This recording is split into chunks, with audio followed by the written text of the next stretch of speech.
Genesis 35, verses 1-29. 35. God said to Jacob, "Arise, go up to Bethel and live there. Make there an altar to God, who appeared to you when you fled from the face of Esau your brother." 2. Then Jacob said to his household and to all who were with him, "Put away the foreign gods that are among you, purify yourselves, and change your garments." 3.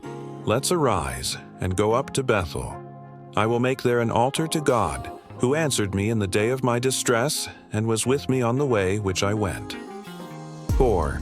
They gave to Jacob all the foreign gods which were in their hands, and the rings which were in their ears, and Jacob hid them under the oak which was by Shechem. 5. They traveled, and a terror of God was on the cities that were around them, and they didn't pursue the sons of Jacob. 6. So Jacob came to Luz, that is Bethel, which is in the land of Canaan, he and all the people who were with him. 7. He built an altar there and called the place El-Beth-El, because there God was revealed to him, when he fled from the face of his brother. 8. Deborah, Rebekah's nurse, died, and she was buried below Bethel under the oak, and its name was called Allon Bakuth. 9. God appeared to Jacob again when he came from Padan Aram and blessed him. 10. God said to him, "Your name is Jacob. Your name shall not be Jacob anymore, but your name will be Israel." He named him Israel. 11. God said to him, "I am God Almighty. Be fruitful and multiply. A nation and a company of nations will be from you, and kings will come out of your body." 12.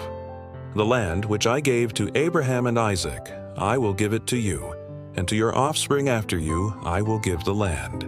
13. God went up from him in the place where he spoke with him. 14.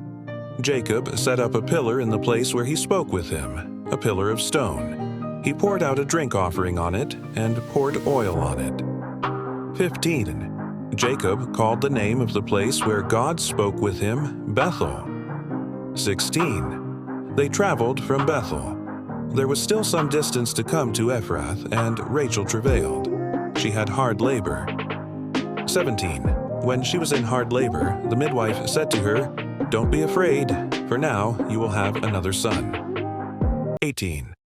As her soul was departing, for she died, she named him Benoni, but his father named him Benjamin. 19. Rachel died and was buried on the way to Ephrath, also called Bethlehem. 20. Jacob set up a pillar on her grave.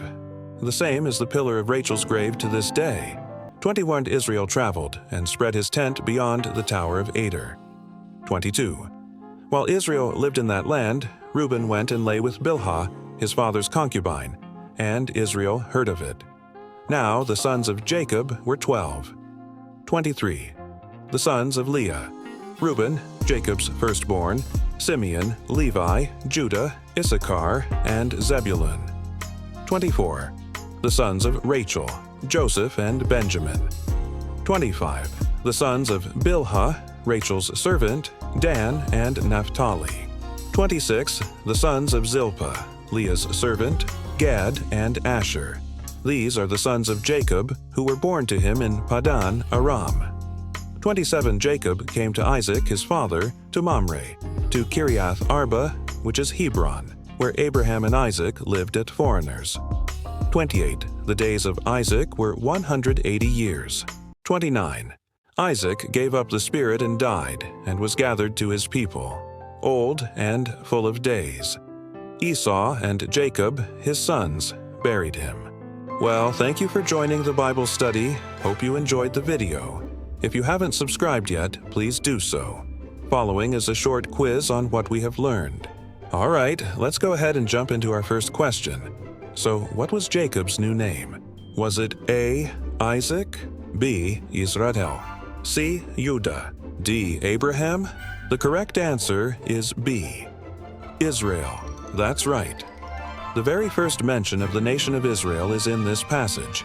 And if you look closely at the Hebrew text, you will notice that the word Israel actually means one who wrestles with God, which is a fitting description for Jacob, who, as we all know, wrestled with an angel and prevailed.